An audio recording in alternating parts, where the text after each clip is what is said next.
verset 41, nous lisons au nom de Jésus. Et Élie dit à Akab, monte, mange et bois, car il se fait un bruit qui annonce la pluie. Amen. Amen. Acte 2 du 1er au 4e verset. Le jour de la Pentecôte, ils étaient tous ensemble dans les mêmes lieux. Tout à coup, il vint du ciel un bruit comme celui d'un vent impétueux. Il remplit toute la maison où ils étaient assis. Des langues semblables à des langues de feu. L'air apparut, séparés les unes des autres, et se posèrent sur chacun d'eux. Et ils furent tous remplis du Saint-Esprit, et se mirent à parler en d'autres langues, selon que l'Esprit leur donnait de s'exprimer.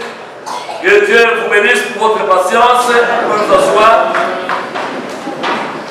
Salut ton frère, ta sœur, dis-lui, sois béni au nom de Jésus. Dis-lui encore, nous sommes toujours dans l'ambiance de la Pentecôte. Et tu lui dis que cette ambiance se clôture. Nous allons avec elle jusqu'à la fin du mois de juin. Dis-lui ça.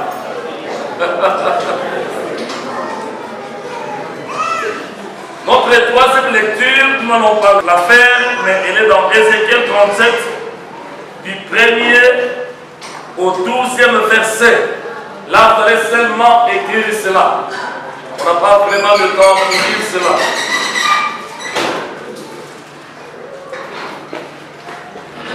Le texte de base que nous avons lu en premier, en 1 roi 1841, c'était une déclaration du prophète Élie au roi Akab.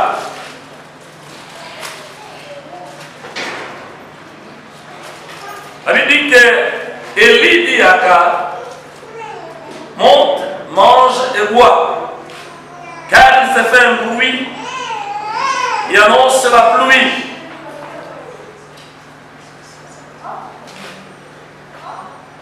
Notre message ne sera pas purement thématique, mais il aura un message dont le thème est tiré du texte. C'est un message textuel, un sermon textuel. Nous répétons simplement le dernier paragraphe de notre texte, c'est ce qui constitue notre thème. Il y a un bruit qui annonce la pluie. Dis à celui qui est à côté de toi, il y a un bruit qui annonce la pluie. Est-ce que tu peux le répéter avec foi, avec conviction? Que Dieu vous bénisse au nom de Jésus. Acclame un peu pour toi-même à la place de Dieu.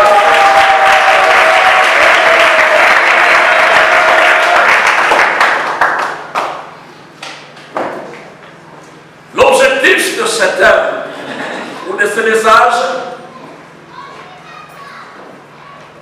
est de pouvoir, premièrement, réveiller ceux qui sont spirituellement endormis. Ensuite,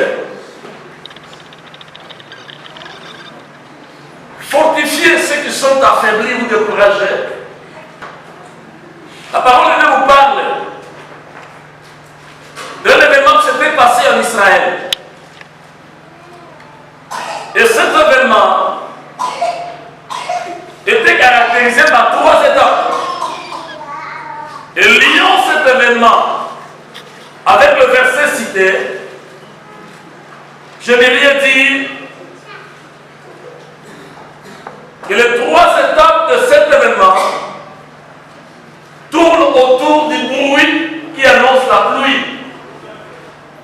Est-ce que tu peux dire Amen et bien nous avançons? Amen. En d'autres termes,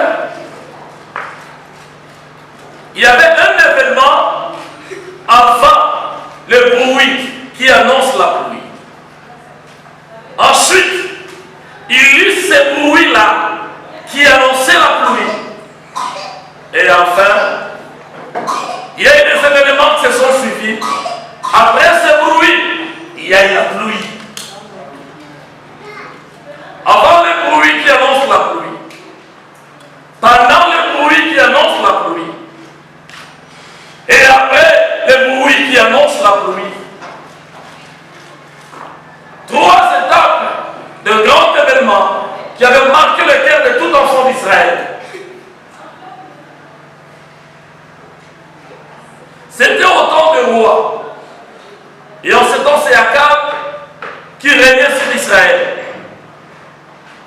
sont mis dans son histoire, c'est un roi idolâtre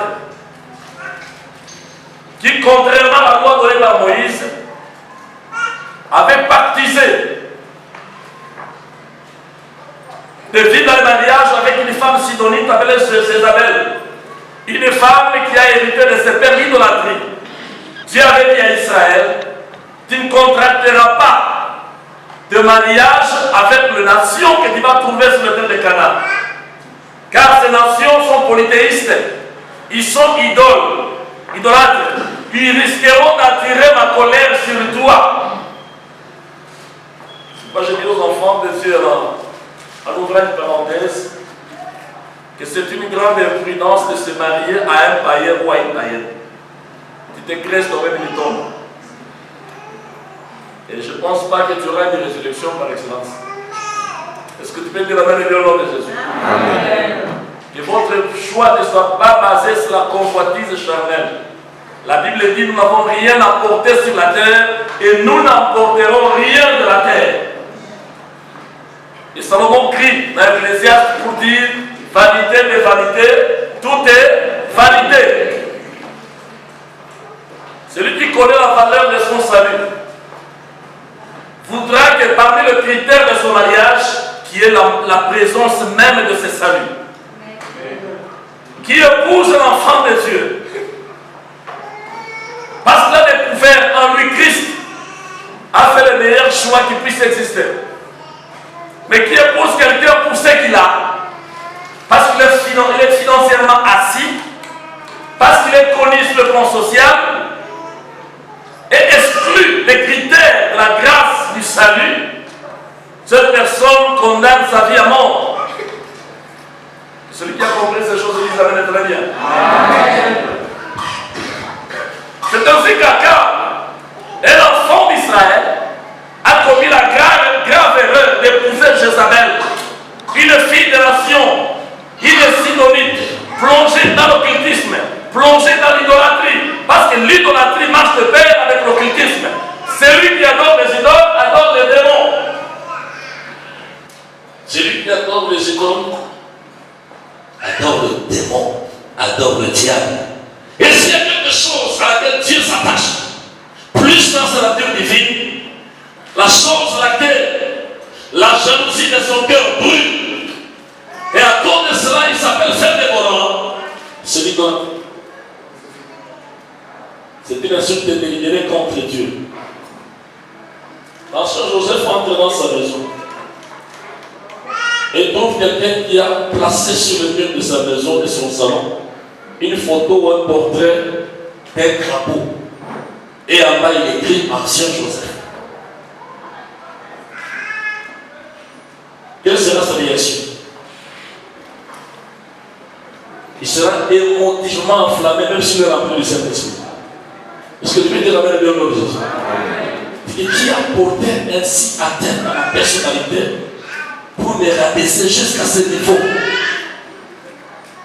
C'est ce que Dieu ressent quand il trouve dans ton cœur et dans mon cœur et dans la pratique de notre vie de tous les jours la présence de l'idolâtrie.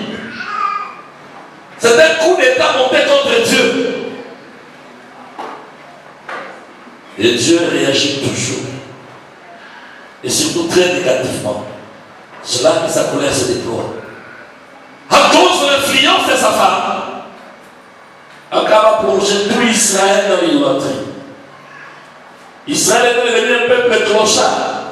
C'est pas seulement que Carmel, Élie a crié jusqu'à quand clocherez-vous de mes côtés? Si l'Éternel est Dieu, allez après lui. Si c'est mal, allez après lui. Le peuple n'avait pas un fondement. Il avait déjà détruit le fondement. Même l'autel de l'Éternel avait déjà été renversé. C'est Élie qui est venu rétablir cela. Ça fait partie de ces événements qui ont précédé le bruit qui annonçait la pluie. Et ce bruit-là, c'est Élie qui l'avait entendu.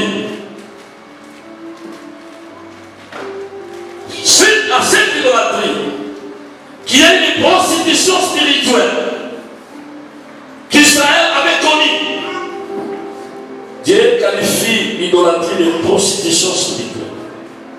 Israël était publiquement ou prophétiquement déclarée être l'épouse de Dieu, l'épouse de l'Éternel des armées.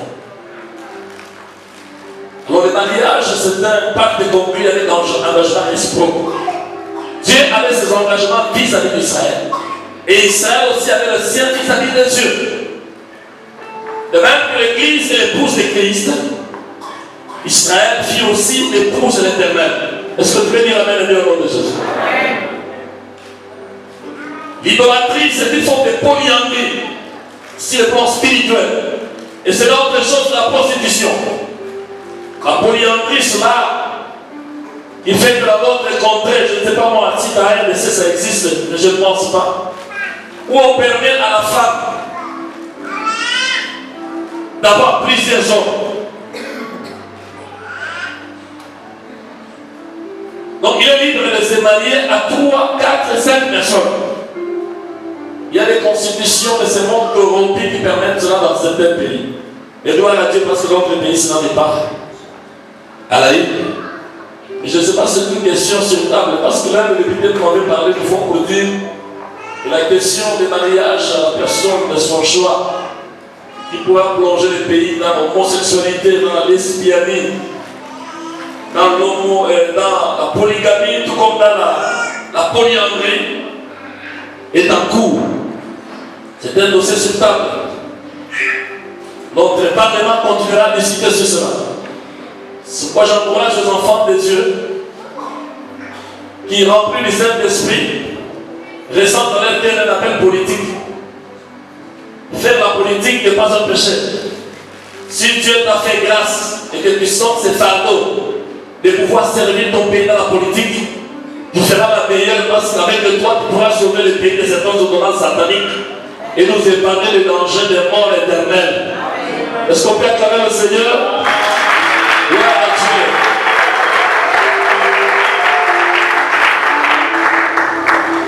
Dieu. Israël s'est marié aux idoles et Paul les appelle des démons. Il y a Baal, il y a Astarté, il y avait 400 prophètes de Baal et 450 prophètes d'Astarté. En secret, ils adoraient Dieu, mais pour plaire à leur roi, ils adoraient les Baal. Et la colère de Dieu s'est déversée sur Israël. Il les a placés sous sécheresse. La conséquence de l'idolâtrie, c'est la sécheresse. Évite toute la forme d'idole dans ta vie. C'est pourquoi Jésus pouvait dire, celui qui aimera son père, sa mère, ses frères, sa femme, ses enfants, ses terres, ses richesses, ses biens, et même sa propre vie plus que moi, n'est pas dit d'être appelé mon disciple. La jalousie de Dieu brûle comme un feu. C'est une jalousie supérieure à celle d'une femme à vis-à-vis de son mari que celle d'un mari à vis-à-vis de sa femme. Vous savez, le niveau de la jalousie de l'homme vis-à-vis de sa femme est supérieur à la jalousie de la femme vis-à-vis de son mari. Vrai ou faux?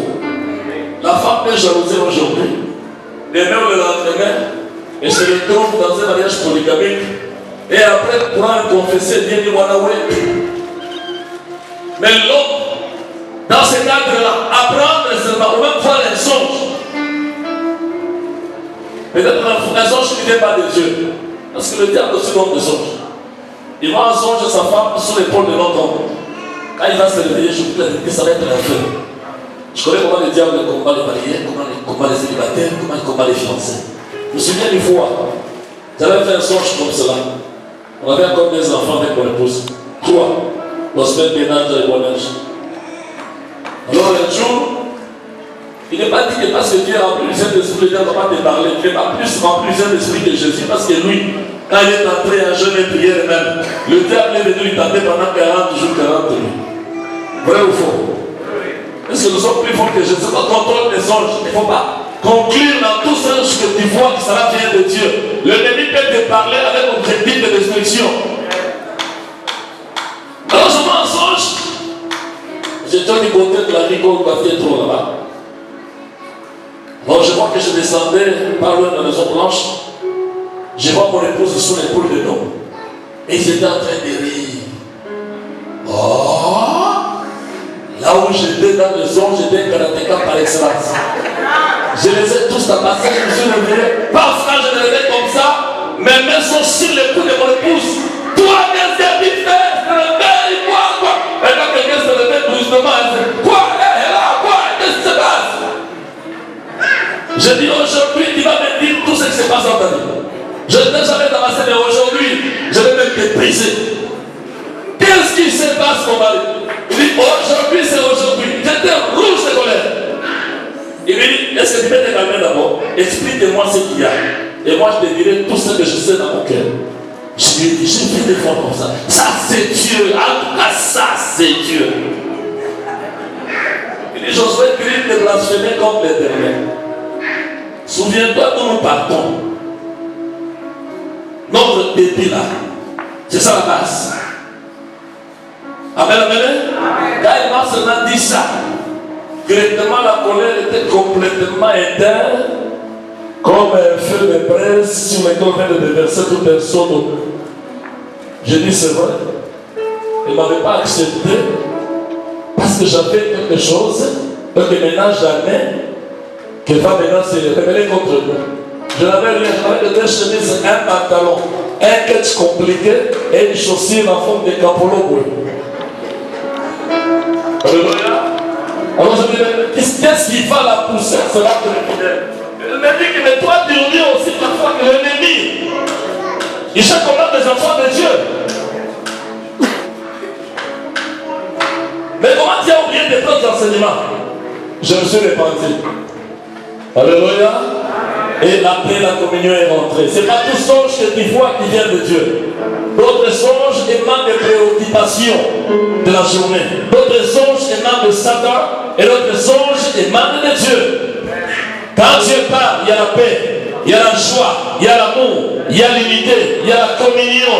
Quand Dieu parle, il donne un nouveau pour son œuvre. Il nous stimule à aimer Dieu, à aimer nos voisins, à aimer nos familles, à aimer nos frères et sœurs.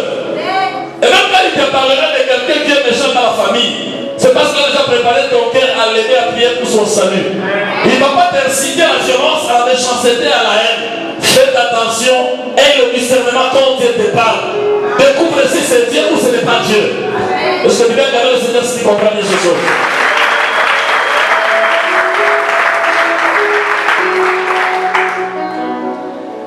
C'est alors que la parole de Dieu vint sur Élie. Il se présente à Akab pour lui dire, l'Éternel Dieu d'Israël devant qui je me tiens est vivant. Il y aura ces années ni pluie, ni rosée, sinon à ma parole. Et pour Akab, il semblait présenter, il est parti. Mais ces choses sont arrivées exactement comme il avait prophétisé. Vous savez, cet homme était tellement dans l'unité avec Dieu, qu'au lieu de dire, c'est sa parole, il dit ma parole. Laisse-moi te dire, l'intimité avec Dieu te donnera la bouche de Dieu. Tu parleras comme si c'est Dieu lui-même qui parle. Même au temps de la vie, il y avait un homme qu'on appelait Achitophel. Il était rempli tellement de l'esprit de Dieu que la Bible dit parfois le roi, au lieu de consulter Dieu, il consultait Dieu à travers Achitophel. Les conseils que cet homme lui donnait étaient semblables comme si c'était Dieu lui-même qui parlait. Il y a celui qui est à côté de toi, développe ta communion avec le Saint-Esprit. Et Dieu fera de ta bouche sa bouche. Beaucoup de gens font des déclarations, mais parfois ces déclarations ne produisent rien. Ça ne donne pas de résultats escomptés. Parce qu'ils font déclaration avant de vérifier s'ils sont en communion avec Dieu, oui ou non. Il y a celui qui est à côté de toi, avant de faire toute déclaration, vérifie si tu es en communion profonde avec Dieu. Ah, posez quand même. Posez même en soirée. Tu as compris ça, n'est-ce pas? Dieu t'appelle le nom de Jésus. Ah, kabla ya kuzungumza na utangaza matangazo, fikiri na uvumbue kama uko mshirika kamili na Mungu. Est-ce que tu peux dire amen au nom de Jésus? Alors là, je dis que c'était retardateur, n'est-ce pas? Soyez bénis au nom de Jésus. Et j'ai confiance que tout le monde parle français, tout le monde entend français ici. Soyez bénis au nom de Jésus. Alors, qu'est-ce qui est arrivé? Il dit, sécheresse à l'Israël. de 6 ans. Qu'est-ce que 3 ans et 6 mois. Voilà. Une sécheresse de 3 ans et 6 mois. Il n'y avait ni pluie, ni rosée. Il devait être privé de la pluie pendant 3 ans et demi. Est-ce que c'est la vie pour un pays? C'est la sécheresse. On ne mange pas, on ne boit pas, on ne se lave pas. On ne lave pas les habits. Donc pas de vaisselle, pas de lessive. Même quand les mamans accouchent à l'hôpital, la première chose qu'on fait apporter auprès d'elles, c'est de l'eau. Et pour l'enfant, et pour la maman, et pour la layette préparée pour la maternité. Mais quand il n'y a pas de pluie, je vous l'avais dit, c'est une misère par excellence. C'est la malédiction au majuscule. Un fouet au superlatif.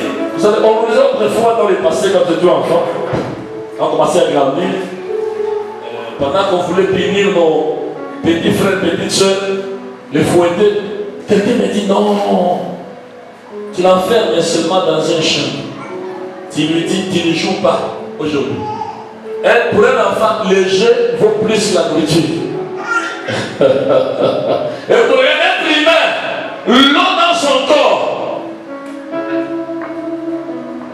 peut atteindre 70% parmi tous les êtres, des éléments vitaux qui doivent constituer le corps humain.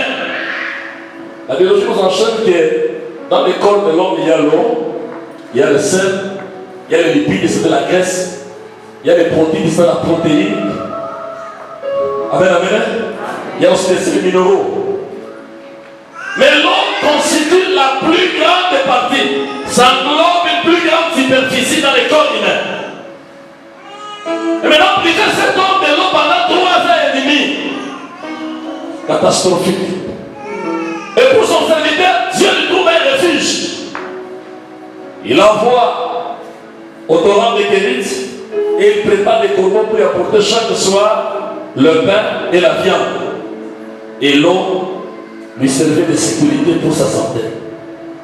Après que l'eau du torrent est séchée, Dieu l'envoie sur la veine de Sarepta. Nous connaissons l'histoire. Celle qui avait un peu de famille dans les pots, un peu d'huile. Cela qui fut nourri pendant 3 ans et demi. La plaie devrait continuer. Mais parce que notre Dieu est miséricordieux, il a organisé les choses et il a préparé Élie à faire la plus grande compétition de l'Ancien Testament entre l'équipe de Dieu et l'équipe du diable, entre les prophètes de l'Éternel qui était lui seul élu, le seul joueur de son terrain, pas devant 11 joueurs de l'équipe de Satan, mais devant 850, dont 400 prophètes de Baal et 450 prophètes d'Astarté. Et il composait une sorte de majorité, parce que presque tout le peuple était derrière eux, sauf quelques hypocrites qui ne savaient de quel côté s'attacher. C'est ainsi qu'Élie cria aux oreilles de tout Israël: jusqu'à quand causerez-vous de les côtés? Si l'Éternel Dieu allait après lui, si c'est pas aussi, allez après lui. Tout le monde s'est tu et tout le monde l'a observé. Il dit: vous allez élever l'autel de Baal, vous les 400 prophètes de Baal et d'Astarté. Élevez l'autel de Baal d'Astarté. Et moi de ce côté, je vais élever l'autel de l'Éternel. Mais vous commencez votre opération. Égorgez un peu, placez du bois sur l'autel, versez de l'eau et brûlez votre holocauste. Mais je ne voudrais pas que vous puissiez allumer un feu, que votre Baal, votre Dieu Baal, que vos dieux là, pour lesquels vous êtes devenus idolâtres polythéistes, en se prostituant spirituellement devant l'Éternel, en brisant le feu d'engagement que vous avez fait avec votre Dieu, que ce Dieu-là puisse allumer le feu sur l'autel et qu'il brûle le sacrifice. Ils ont fait des cérémonies depuis le matin jusqu'à 12 heures. Et ils pouvaient leur dire: il est très fort, c'est un Dieu. Peut-être il est en voyage. Peut-être il dort, il va se réveiller. Ils se sont même blessés. Vous savez, ceux qui Ce qui n'est pas Dieu ne sera jamais Dieu. La divinité ne débute ou ne commence pas avec le temps. La divinité prend sa source dans l'éternité. Est-ce que tu peux dire amen et bien moi? L'éternité précède le temps et défonce le temps. Le temps, c'est une période de l'éternité créée par Dieu pour révéler sa gloire. Le temps a commencé. Un jour, il y a un matin, il y a un soir. C'est le premier jour. C'est le jour que le temps a commencé. Et le temps prendra fin au jour du jugement. On rentrera encore dans l'éternité. Parce qu'avant le temps, il y avait l'éternité. C'est pas Dieu. Et le premier et le dernier. Donc il a parlé le premier, il a parlé le dernier. Il a introduit le temps, il va continuer le temps. Et dans le temps, il faut la fin avant le commencement. Est-ce qu'on peut acclamer ce Dieu pour rien? Oh, je l'ai compris. L'alpha et l'oméga. Ils ont échoué. Il a fait ce que vous savez. Il a invoqué le feu. Et Dieu a fait descendre le feu. Tout Israël est rentré à l'Éternel. Tout le monde s'est converti. Tout le monde s'est repenti. C'est alors qu'il a égorgé même le serviteur des Baal. Il dit qu'Élie lui-même est descendu avec eux au torrent des Gison. Il les a égorgés. Il était dangereux.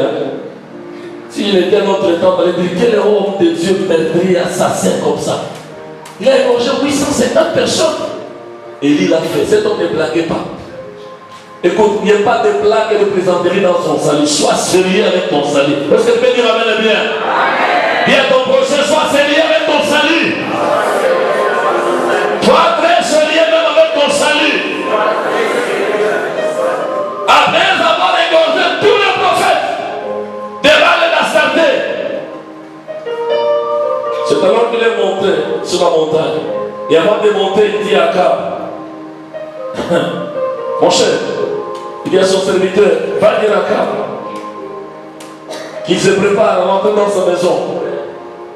Parce que nous sommes sur la montagne. Il se prépare à rentrer dans la maison. Parce que j'entends un bruit qui annonce la pluie. Avant que Dieu apporte ce bruit-là, il y avait d'abord l'indépendance et la conversion d'Israël. L'abandon de l'idolâtrie, la destruction de l'idolâtrie.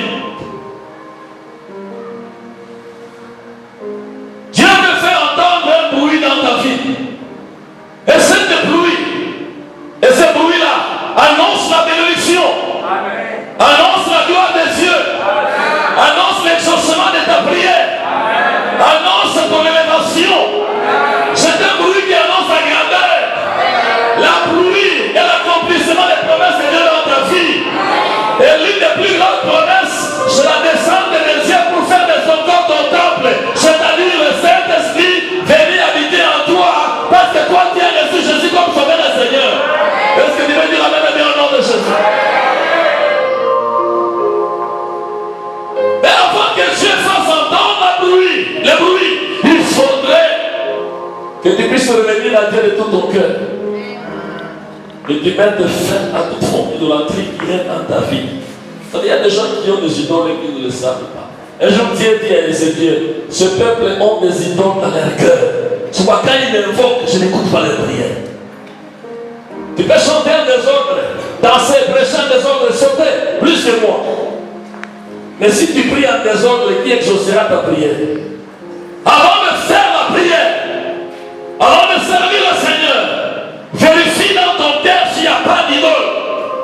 Parce que Dieu est tellement jaloux, il ne voudra jamais partager son amour avec un autre Dieu, avec un autre mari pour ta vie. Jésus est ton époux, Jésus est mon époux, il est notre Seigneur. Il ne voudrait pas qu'en dehors de lui, qui est notre Seigneur, avec qui nous allons baptiser et marcher ensemble. Lui nous donne des ordres à obéir, et nous écoutons encore notre Seigneur qui nous impose des ordres auxquels nous soumettre. Ce n'est pas la volonté de Dieu. Paul dit ne provoquez pas la jalousie de Dieu. Êtes-vous plus fort que lui? Nous sommes dans un siècle où beaucoup de chrétiens partisaient avec le diable sans le savoir. L'aéroport de l'adoration de Satan s'appelle l'idolâtrie. Faire remplacer Dieu par quelque chose. Vous savez, Dieu, en tant que notre époux, doit régner dans tous les départements de nos vies, dans tous les compartiments de nos vies, dans tous les domaines de nos vies. Il doit être le premier. Ce qui remplace Dieu, c'est ça ton Dieu. Mais comme il n'y a pas d'un Dieu, c'est ton idole. Est-ce que tu peux te la main bien nous annoncer? La première opération va consister à bannir l'idolâtrie de nos cœurs, à extirper tout idole de nos âmes, qui est dans le siège, le trône de nos cœurs, qui est seulement la place d'une personne. Et cette personne c'est Jésus-Christ. Est-ce que je vais dire la même bien? Et qui est Jésus? Jésus est la parole de Dieu. Si on occupe 70%, les 30% des amis vont souffrir.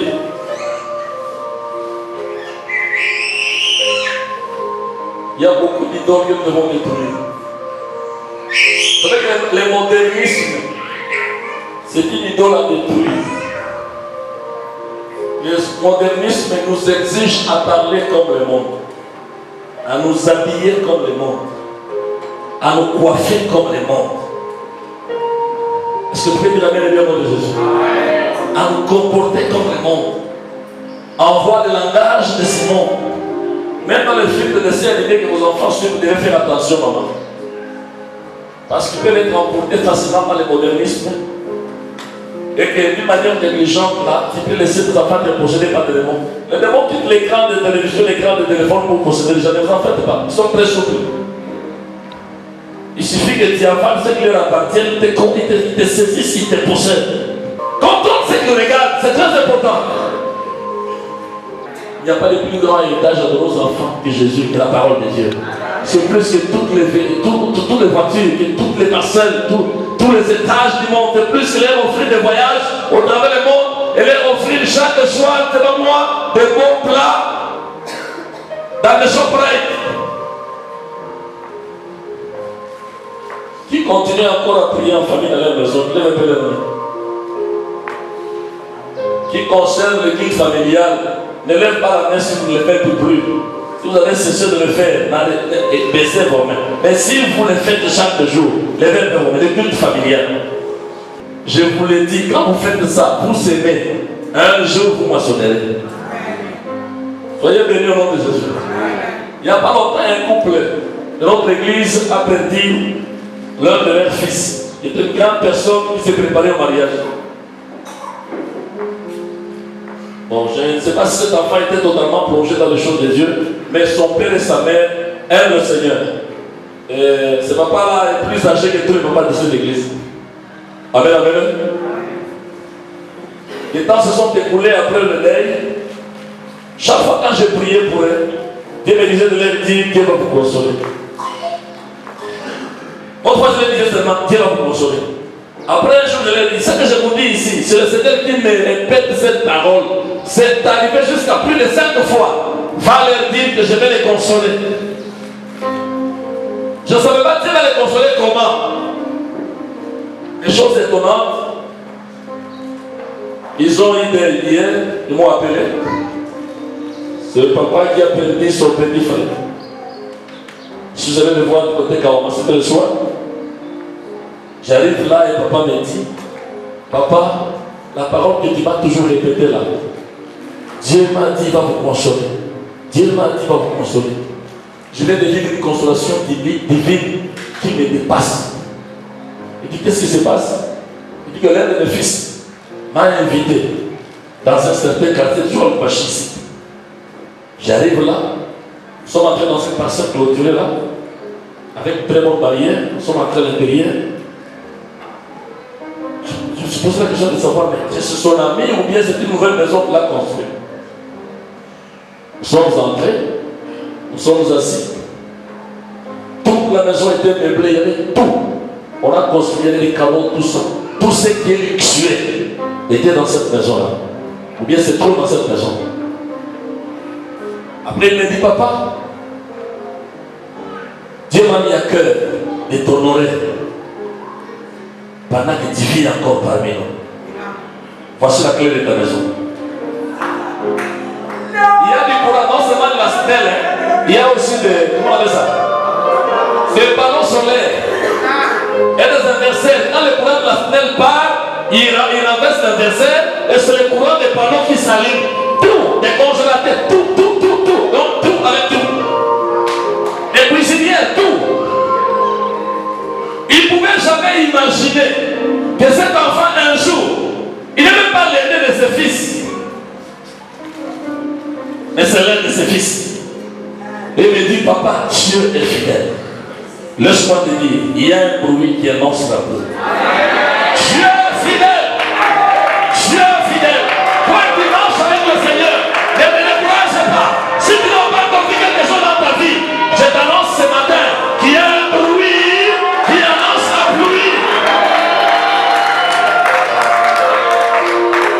Le songe que tu avais vu là, tu te retrouves un jour que tu as. Ça fait un jour, hein, je t'ai dépassé. Je vois un songe que j'étais devant des bâtiments tels qu'hypnose. Avant qu'on construise hypnose, j'étais devant des bâtiments comme ça. Mais plus élevé qu'hypnose, des couleurs vertes, c'est ce que j'avais vu. Et quand je regarde du côté, je vois une avenue qu'on appelait President Street. Je me posais la question de savoir c'est où ici, je ne savais pas. Un milieu très spécial. Il y avait des blancs, il y avait des noirs aussi. Je me suis réveillé. C'est passé. Et quand même j'avais noté. Et le President Street là, je l'avais écrit. Et je n'avais jamais oublié ce nom, President Street. Je n'avais jamais eu d'ambition politique pour être le jour président de la République. Alléluia. Mais un jour, je me suis retrouvé à Johannesburg. Devant des grands bâtiments plus élevés qui plongent à couleur verte. L'un de mes amis me disait, c'est des bâtiments appartenant au Mobutu. Mais comme ne payait plus les taxes, le gouvernement sud-africain s'en était emparé. Je regarde à côté, je vois President Street. Oh, je lui dis, ah, fidèle! L'église, c'est pas le sens que tu as vu là. La vision que tu as eue. Le Dieu qui avait accompli ce qu'il avait dit à Joseph, accomplira ce qu'il t'a dit. Le Dieu qui avait accompli ce qu'il avait dit à Siméon, accomplira aussi ce qu'il t'avait dit. La prophétie que tu avais reçue.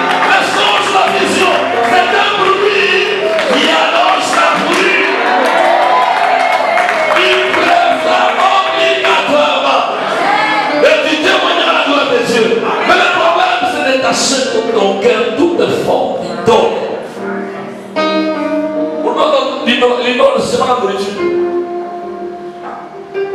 À cause de la nourriture, il peut se battre, il peut insulter les gens.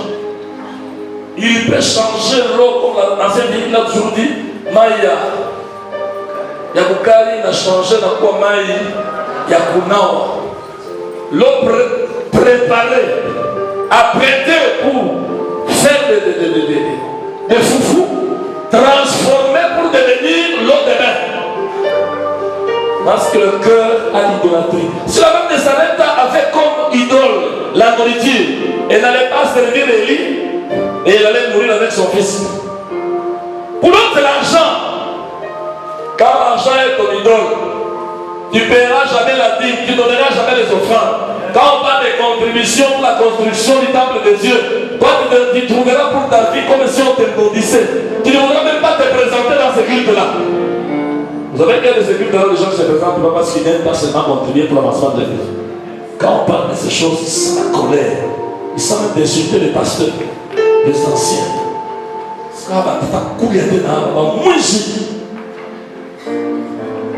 Laissez-moi vous dire une chose. C'est que vous cotisez là. Pendant un long moment, on avait stoppé, n'est-ce pas? Et puis que vous avez déjà commencé à cotiser jusque maintenant. C'est moins que ce qui est construit ici. Parce qu'on a récupéré même l'argent de la caisse. Il y a même l'ajout. Il n'y a presque rien. Et personne ne dit que non, donnez-moi un peu de l'argent de la caisse, il y a qui tout. Nous donnons tout pour la construction. Et ce qui est sorti de la caisse est devenu même supérieur. Parce que nous aimons le Seigneur. Nous voyons dans ces choses-là qu'un jour nous passerons tous. D'autres vont nous remplacer. ils vont se convertir, ils vont donner vie à Jésus, ils vont se dire Dieu dans cet âme. Des multitudes se convertiront et deviendront les enfants et les serviteurs des ministres de Dieu à travers cette œuvre-là. Nous ne construisons pas une œuvre pour un jour, mais jusqu'à ce que Jésus reviendra. Même après notre passage, d'autres continueront. Et quand ils seront sauvés, Dieu se souviendra même de nos postérités. Dieu demeure fidèle. Quand Dieu te donne l'ordre de faire quelque chose pour sa gloire, c'est un bruit qui annonce la pluie. Abraham va offrir Isaac. Pour Abraham, il a entendu à partir de ses cris un bruit qui annonce la pluie. La parole des cieux que Dieu te donne, qu'il te dit d'observer, c'est un bruit qui annonce la pluie. Il ne faut pas négliger cette parole. Quand tu la mets en pratique, la pluie va finir par tomber. Est-ce que tu veux dire amen et bien au nom de Jésus?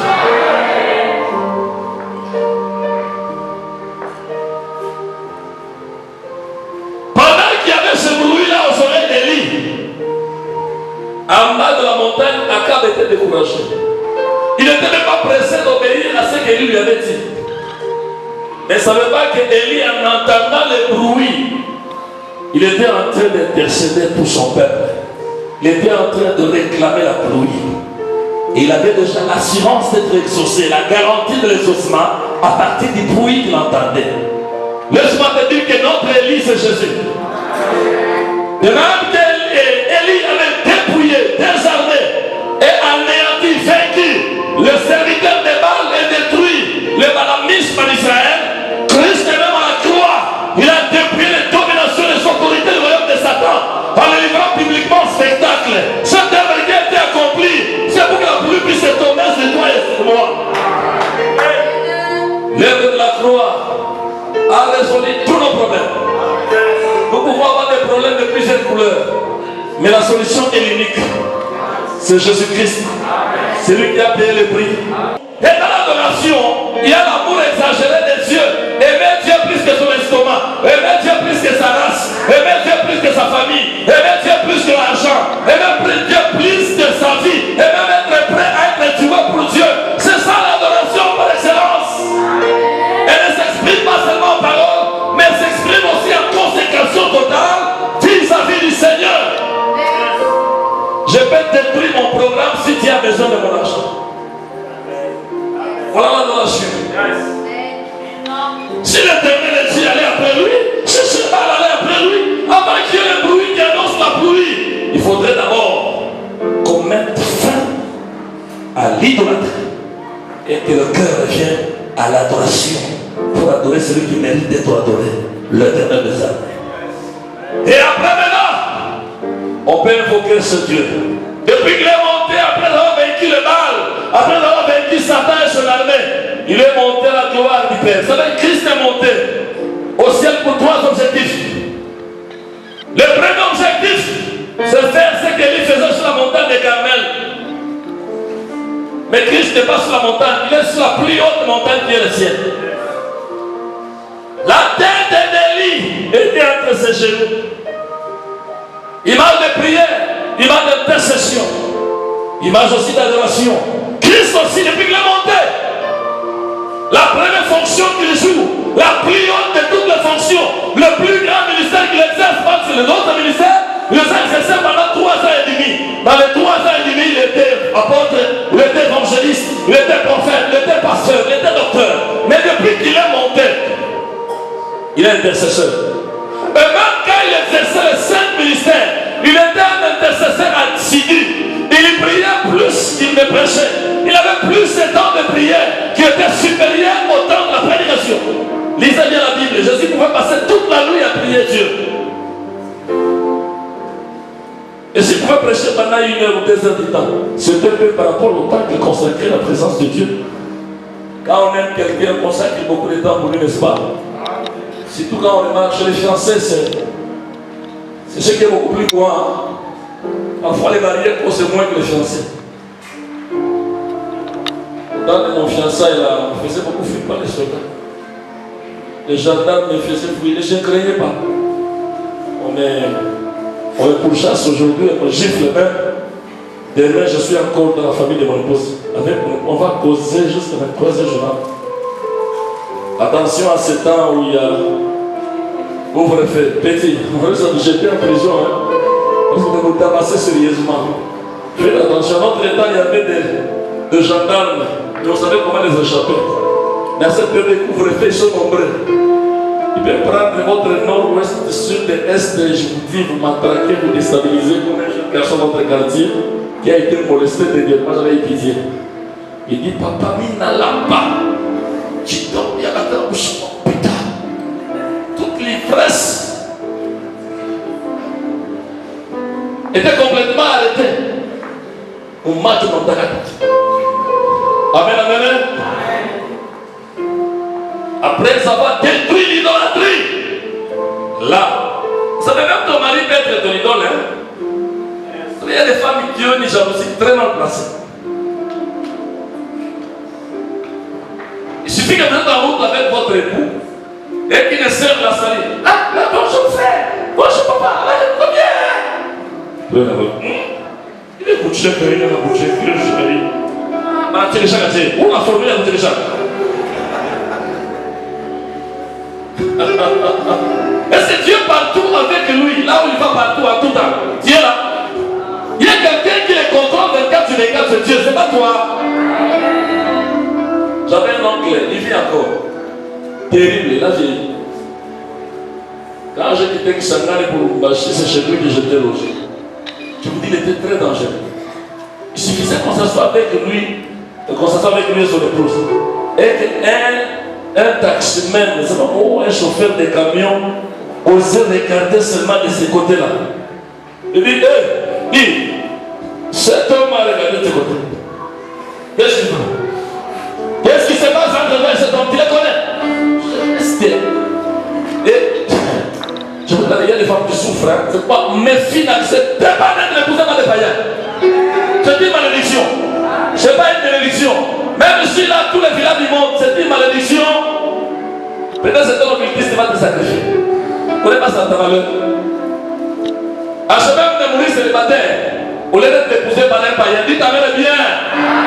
J'insiste, dites Amen encore bien. Amen. Après avoir détruit l'idolâtrie, Christ, qui est l'image de notre vie d'aujourd'hui, est au ciel. Il est monté pour intercéder pour nous. Il est monté au ciel pour vous envoyer le Saint-Esprit. Il est monté au ciel pour le troisième objectif, pour préparer des places pour que là où il est, nous puissions aussi être. Est-ce qu'on peut acclamer notre Sauveur? Gloire soit à Dieu.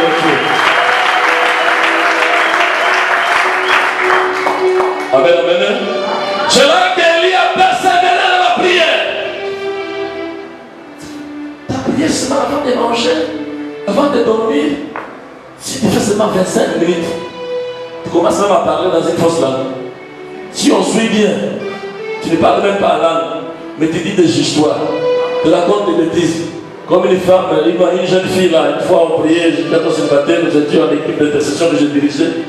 Pendant que nous on priait, essaie de se dire, approche-toi d'elle. Il a encadré un petit garçon qu'on avait confié par son grand frère. Il s'appelait Luchi. Alors j'approche là. Et il dit, Kapoutoula est rouge blanc et à Luchi. Kapoutoula est rouge et rouge blanc. Un petit garçon rouge. Au lieu de prier, il disait Kapoutoula est rouge et rouge blanc. C'est pourquoi j'ai toujours dit non à mes enfants, même en prière familiale. Quand je me sens très épuisé, très fatigué, je n'ai plus la force de prier. Je leur dis, dirigez-vous la prière parce qu'ils ont les mêmes programmes. C'est eux qui nous dirigent souvent. Je dis, si vous ne voyez pas, ne soyez pas scandalisés. Je ne vais pas commencer à faire des déclarations de Kapoutoula et rouge blanc. Je vais seulement dormir, hein, parce que j'ai un temps aussi à prier la nuit et à parler avec le Seigneur. Est-ce que Dieu la même bien? Si tu es trop épuisé, ne dis pas trop. Prie un peu, fixe un temps, fixe-toi un temps avec le Saint-Esprit. Tu vas prier et tu vas voir qu'il y aura des résultats dans tes prières. Il priait sur la montagne, malgré qu'il y avait le bruit. Pendant le bruit, Élie continuait à prier. Malgré le nombre de révélations, de visions que tu peux voir, malgré le miracle de signes de changement que tu peux voir dans ta vie, n'arrête pas de prier. La prière, c'est notre vie, c'est notre respiration. Dans la respiration, l'anatomie nous dit qu'il y a un temps, il y a des temps. Le temps pour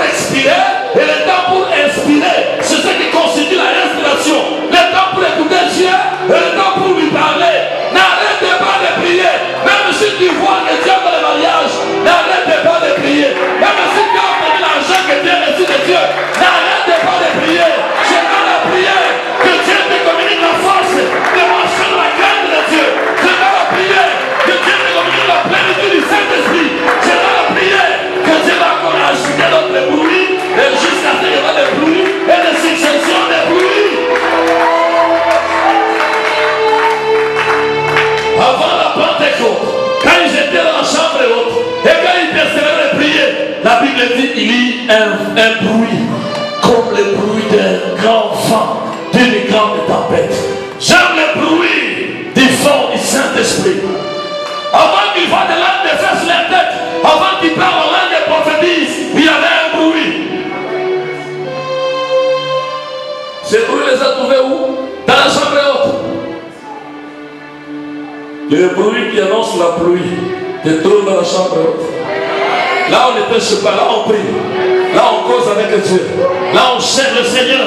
Sois dans la chambre haute. La Bible dit, dans Colossiens 3:3, nous sommes morts et notre vie est cachée avec Christ en Dieu. Quand nous marchons dans la sanctification, dans la crainte de Dieu, dans l'environnement de prière, au service du Seigneur, notre vie n'est pas à nous. Notre vie est cachée avec Christ en Dieu. C'est pourquoi c'est impossible que les sorciers nous détruisent, que les démons nous détruisent. Parce que sur le plan physique, on est absent de ce corps. On est là. Pour nous atteindre, il faut déchirer Dieu, il faut déchirer Christ pour nous atteindre. Et avant d'arriver là où se trouve, il y a des milliers d'anges, il y a des archanges, il y a des chérubins. Est-ce que tu vas s'approcher? C'est impossible. Voilà pourquoi nous sommes des mystères. Un homme mystère, c'est un homme incompris. Et dans Jean chapitre 3, Jésus qui parle à Nicodème, il lui dit, le vent souffle où il veut, tu entends les bruits, mais tu ne sais d'où il vient, ni où il va. Il amène ainsi de tout homme qui est né de nouveau. Donc celui qui est né de nouveau et a comme directeur le Saint-Esprit, celui qui est symbolisé ici par le vent. Le vent peut changer de direction brusquement. Il allait comme ça et pouf. Et après, oh pouf. Il t'est déjà arrivé de décider de te rendre en ville. Tu arrives aux arrêts. Il sent l'esprit de Dieu, il rentre à la maison.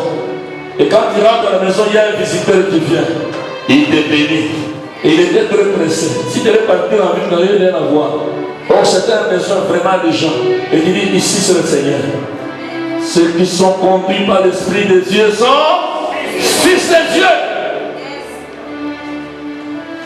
Ne te conduis plus. Laisse-toi conduire par le Saint-Esprit. Et laisse-moi te dire, chaque jour, il t'annoncera des choses nouvelles.